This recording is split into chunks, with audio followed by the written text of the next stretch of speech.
We talk all the time here about the importance of having goals and writing them down and tracking how you're doing against them. But have you heard of the concept of a year-end review or a personal review? This is basically the idea of going back and looking at your year. Maybe you spend an hour with a piece of paper or a notes app on your phone, whatever it is that you want to use.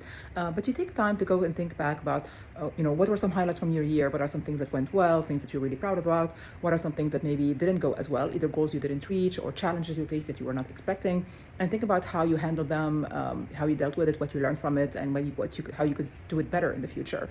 And then you go through the different aspects of your life. So, for example, your career and education, your money, your relationships and social life, your health, both physical and mental health, your community engagement or civic life, and your everyday life, and everyday responsibilities, things that were positives, things that you were not as happy about, what are some lessons you learned, challenges you faced, things that maybe you want to improve next year.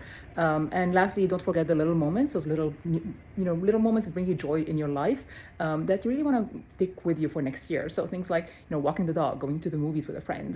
They're very simple moments that for most of us really add up to keeping our happiness going. So as you're doing your year-end review, don't forget about listing those also. That will be really handy in January when it's time to write your goals for 2026, because you could go back and have a clear view of what you're happy about and what you want to improve, and that will help you prioritize your goals for the new year.